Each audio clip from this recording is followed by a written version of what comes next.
Okay, so hi everybody, and welcome back to another episode of Faith Brunel's Insights. I'm Faith Brunel, and this is the very first episode of season 6, episode 1 with Joe Seddon. Hi Joe, how are you today? I'm doing very well, Faith. How are you? Good, good. I am very well, thank you. I am very eager to hear about your wonderful journey. As we all do, I've been doing some research about your journey and kind of being the CEO and founder of a company called Zero Gravity. So I'm going to hand over to you, Joe, to briefly introduce yourself today, and then I'll ask some questions that I have prepared for you. Sure. So I'm Joe Seddon. I'm the 26-year-old founder and CEO of Zero Gravity. So we're a tech platform that powers students from low opportunity areas into top universities and careers. This is my first ever job and my only job that I've ever had. I launched Zero Gravity 5 years ago from my childhood bedroom. It was a bootstrapped startup at the beginning, which I founded with the last 200 quid of my student loan. And over the past 5 years, I've been on a crazy journey, scaling that from a bedroom startup to where we are today, which is we've supported over 8,000 students from low opportunity areas into top universities. Mm-hmm. With a team of 25 people based out of Zero Gravity HQ in Yeah. central London.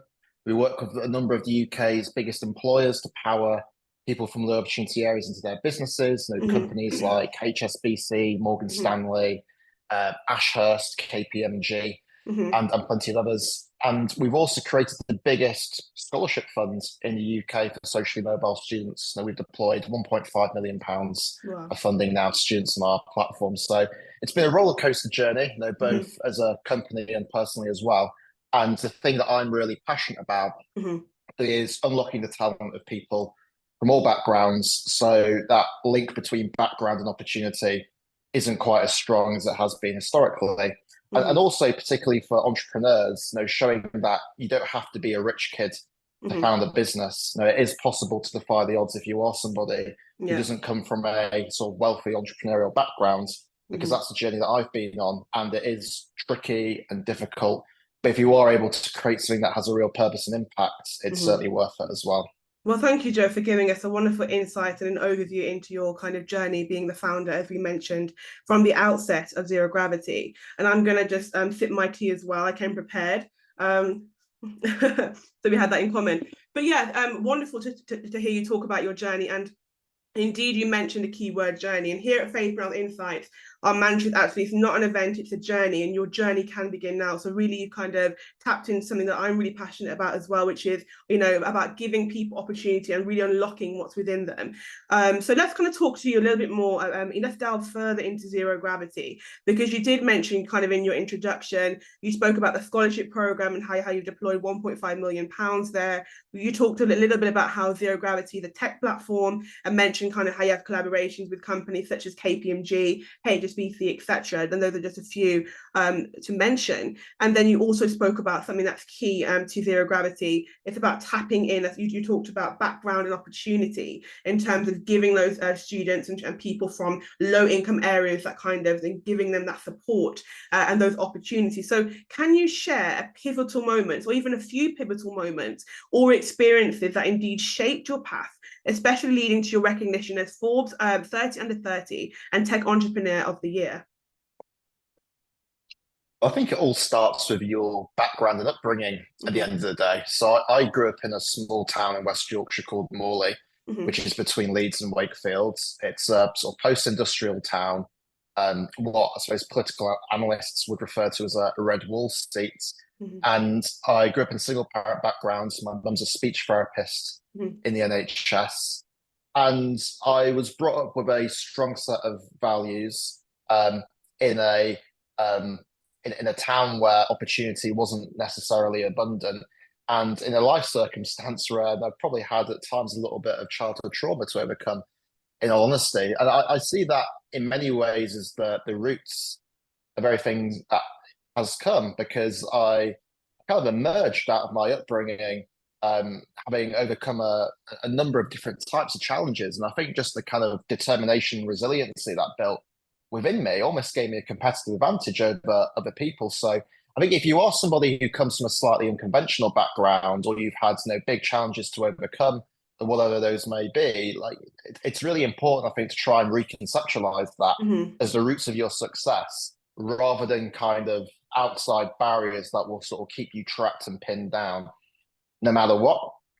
So I kind of attribute my journey in many ways to my upbringing, and my mum did an incredible job in Mm-hmm. raising three children in a very difficult, challenging Mm-hmm. situation. And actually, some of my first mentors were just like very personal mentors. Like my gran was probably my greatest ever Yeah. mentor, and she was just somebody who, from a young age, cultivated my kind of talent, my curiosity. She got me Mm-hmm. interested in current affairs, politics, Yeah. philosophy, economics, and especially in a single parent family framework, having a really Strong powerful network. extended family Mm-hmm. is super important. So your greatest mentors sometimes can be people within your personal um, network. It doesn't have to be kind of Elon Musk or Richard Branson. It can be really Yeah. close to home. So I think those values were super important. And in terms of that journey I went on, I think the other thing that was really key was also just having a really clear purpose and vision behind what I was doing, because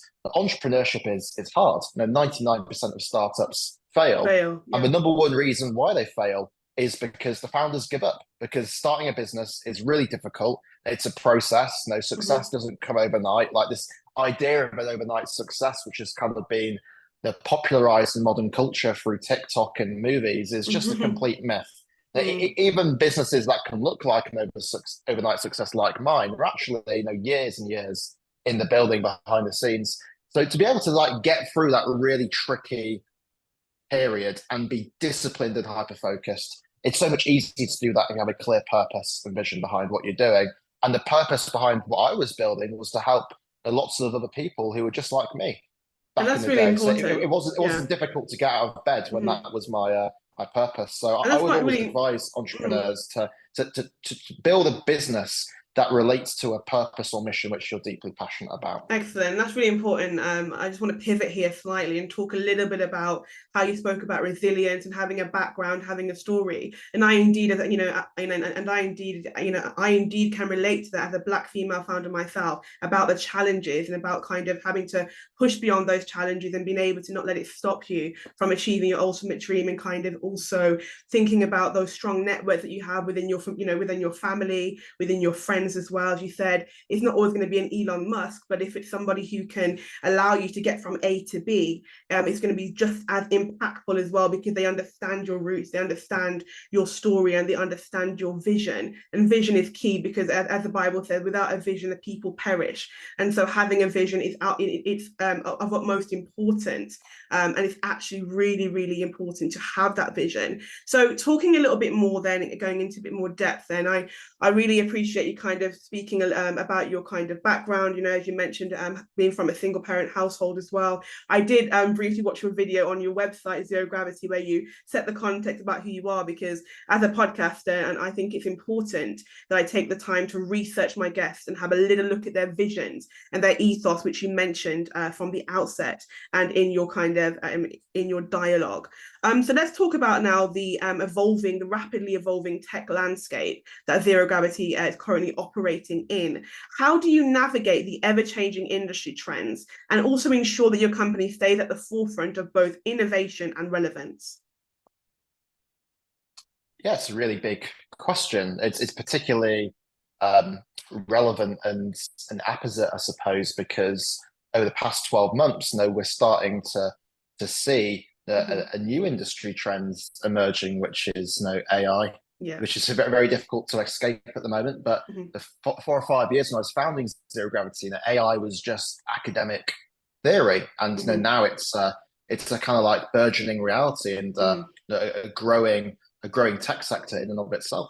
So I think in terms of like how you keep your finger on the pulse, I think the first thing is cultivating your curiosity, Mm-hmm. which is as a founder, it's your responsibility to not just have a vision at one point in time, but to continue to kind of like build and recreate that vision, Mm-hmm. like moving forwards. Like I think often a vision, like the fundamental elements of it should stay the same, but what Mm-hmm. that vision looks like exactly, and what the painting looks like, should change over Mm-hmm. time. So it's your responsibility as a founder to be curious. So you should be listening to podcasts, Yeah. subscribing to relevant publications, and look at what other people are doing, especially people from outside your sector, a classic kind of management textbook or leadership textbook is to kind of say, obsess over your competitors and to make sure you know exactly what your competitors are doing, learn from them, they steal their best ideas and Mhm. learn from their mistakes.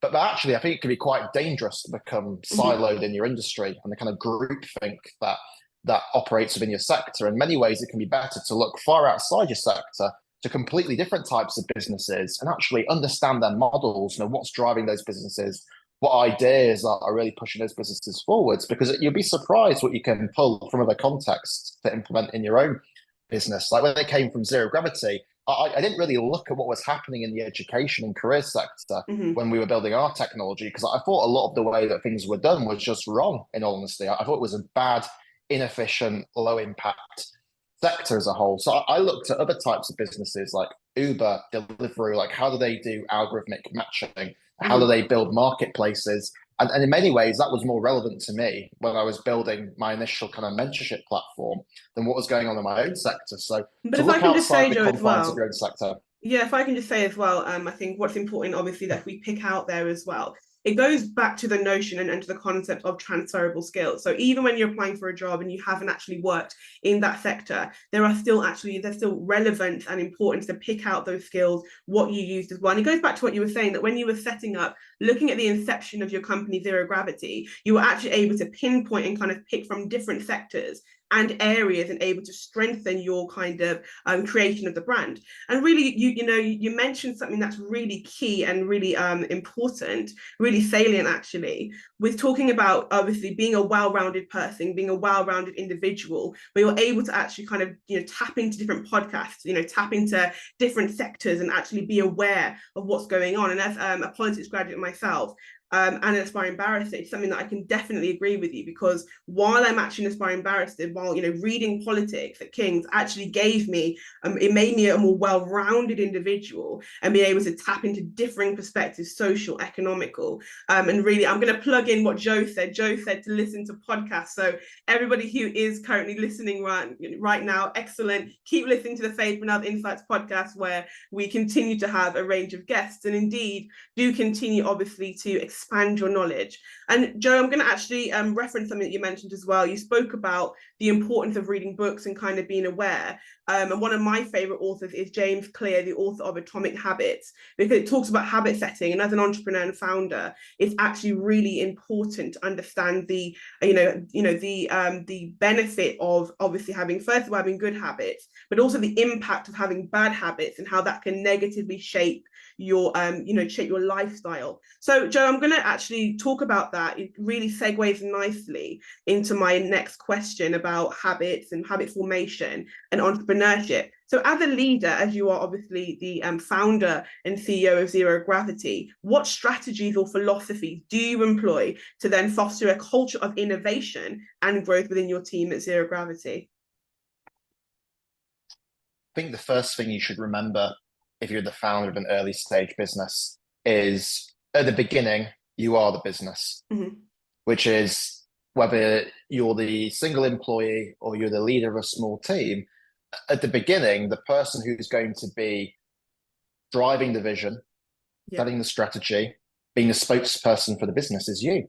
So you have to kind of work on yourself and grow yourself just as Mm-hmm. much as the business. The businesses, in many ways, are kind of like abstract legal entities, but when Mm. you bring them down to earth, actually, they're just collections of individuals. It's Yeah. individuals who make things happen. So at the beginning, you are the business, and one of the things you need to work on as a founder is how do you optimize your own performance? Because no matter how great your idea is, no matter how great your strategy is, no matter how beautiful your vision is, if your own performance is rubbish, your business isn't going to get off the ground.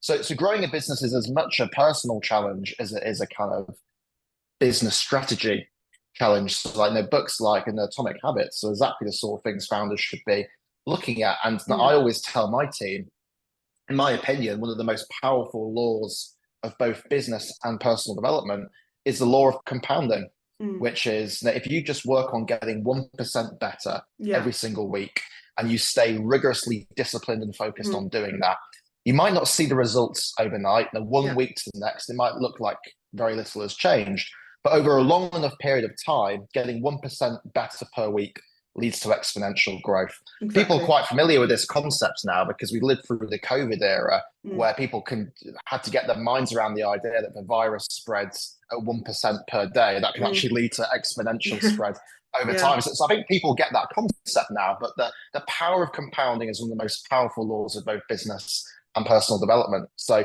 you should focus on getting 1% better Yeah. every Every day. single week. And that requires a lot of focus and discipline. And it also requires understanding that you have to be in it for the long haul because Mm. you're not going to see very much progress over a 1 month period. But Yeah. you'll be absolutely surprised about how much progress you can make over a 3 year period if you stick on that journey. And that's the experience that I've undergone. That I remember in the initial days of zero gravity, banging my head against the wall, thinking, "Oh, it's so difficult growing a business. It feels like nothing's working. This is just too difficult." But if I told myself 5 years ago where we are today, I would have thought at the time that was completely unfathomable Mm-hmm. to Mm-hmm. get to that level. So that just shows you like the law of compounding in action. So get on that 1% journey. It really is as simple as that, in my opinion. Yeah, interesting. And stemming from the kind of law of compounding, it all, it really kind of like goes back to something that I'm always talking about, talking about with my listeners, talking about with people who I interact with. And actually on Saturday, my dad actually hosted the Global Leadership Conference and Summit, which is a prime leadership event of the year. He hosted for the first time in Birmingham at the Bethel Convention Centre, which is also coming back next year on the 21st of November. And what this actually did, it actually featured speakers such as James Clear and Craig Rochelle, who's the founder of the YouVersion Bible app, and looking at different kind of principles of leadership. They had speakers like Erin Mayer, Marisha Stevenson, my sister Bethany Pommel, and I even spoke on looking at that kind of leadership from a young leader's perspective. So, what this actually serves to illustrate is that everything, as Joe really has just said, to kind of reiterate that it's not an event, it's a journey. And so if we focus on getting 1% better each week or each day, what we're actually going to see is a longer, as you said, that used to use that word, exponential growth in the long haul. And secondly, really thinking about everyone looking at the growth and fixed mindset. If you currently find yourself kind of shifting between a fixed and a growth mindset, it's not too late, and it's never too late to actually shift permanently into a growth mindset. But don't put too much pressure on yourself to actually be in that growth mindset. Make sure that, as James Clear said, and as Joe has reiterated, it's that law of compounding and moving every day, every week, and kind of shifting and then forming your habits. So really, Joe, thank you for speaking to us today on the Faith Bernard Insights podcast. And I just want to talk finally about looking at a few of your achievements. First of which, as we mentioned, in my opening question, being recognized as a Forbes 30 under 30, which is commendable because obviously it shows your dedication and your drive to what you're doing through zero gravity. But also I want to talk to you a little bit about your BEM. So can you talk to us a little bit about how it feels to have a BEM and having been awarded that by King Charles, and talk to us about a little bit about how that kind of has fed into continuing with your passion to help students from low income backgrounds? Sure. I don't really think about it that much, in all honesty. It's a bit of a strange story where Mm, the person who lived in my old flat I was renting in London mhm, stalked me on LinkedIn and sent me a LinkedIn message saying, "Joe, there's a very official looking letter which has turned up at the flat. Like, I presume mm. you must have been one of the old tenants here.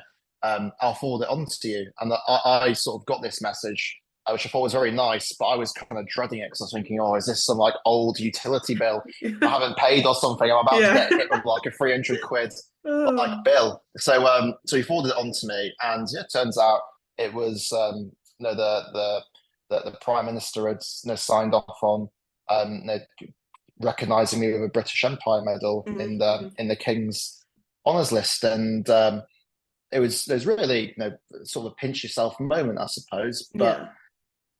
I think the thing I've kind of learned is at the beginning of your journey, it can be easy to obsess about kind of like personal adulation. Like if I told my Mhm. 21-year-old self would be featured in the Forbes 30 under 30 list and have a British Empire medal and be able to go around calling myself Joe Seddon BEM in my passport, that would just seem crazy, right? But Yeah. actually those things really don't matter because the Mhm. adulation is very short lived. It feels kind of, you get momentary like joy out of it, but it's not the Mm. thing that keeps you going Mhm. over time. Like the thing that keeps you going is seeing people benefit from your products Yeah, being day in, impacted. day out. Mm. And I know that sounds a little bit like a cliche, and it's easy to say that, Yeah, yeah. but that really is the truth of it. Like adulation is conditional Hmm. and short-lived, but when people love your product and want to use it, that there's nothing more beautiful than that. Like I had a great experience a couple of weeks ago Hmm. where I jumped in an Uber late at night to get back home, and I was just speaking to the Uber driver about my day. We're having sort of like awkward small talk, um, and we just got on to what I was doing for work, and I mentioned zero gravity. And he was like, "Oh, my son used zero gravity. Oh, wow. He used the platform, and now he's got an offer to study the LSE, and he's at the London School of Economics. He's the Hmm. first person in his family to go to university. We're so Excellent. proud of him, and the platform made such a difference because he was Hmm. getting no support from his school. And just hearing things like that kind of like completely random moment, like that feels far So more better rewarding. Yeah. than any British Empire medals. So I think for any young founder, Hmm. like definitely try and like leverage these pieces of recognition to increase your profile and brand. Hmm. That's really Hmm. important. Like those things are really important signals of what you do. Yeah, But you're not gonna get your satisfaction out of those things. You're gonna get your satisfaction of actually building something that people love. So that's the thing to focus on. definitely. But focus on Definitely. building a great product, not on personal recognition. Wonderful, Joe. So we'll end with that then. So, we'll end with those thoughts and that advice from you, Joe, talking about the impact that you've really seen when you talk to people who have been, whose lives have been transformed and impacted by your platform Zero Gravity. And speaking about obviously you want to use these qualifications, you want to use these these achievements to actually leverage your personal brand, but it's not obviously the be all and end all. What is important to you as a founder, and as a successful founder, is that it's about seeing people being impacted on a day-to-day basis by your platform and by the work that you continue to do. So thank you, Joe, for coming on to the Faith Brunel's Insights podcast today, kicking off season 6, episode 1. So my final question to you is, how can the listeners get in touch with you after the show? Yeah, feel free to drop me a DM on LinkedIn. And if you want to sign up to Zero Gravity, it's zerogravity.co.uk. Well, Joe, thank you very much. And thank you, first of all, to all of my wonderful listeners who week after week, every Thursday, 12 p.m. BST, come back to tune into another guest's life and their journey, talking about that kind of transition between what they've done and also kind of segueing into the mindset, resilience, and entrepreneurship. So thank you to everybody. Thank you to Joe Seddon, BEM. I might have put that on the end as well for you, Joe. Have a great day, everybody. Remember, it's not an event, it's a journey, and your journey can begin now. This is your host, Faith Brunel, and I'm signing off until next week with season 6, episode 2. Bye-bye.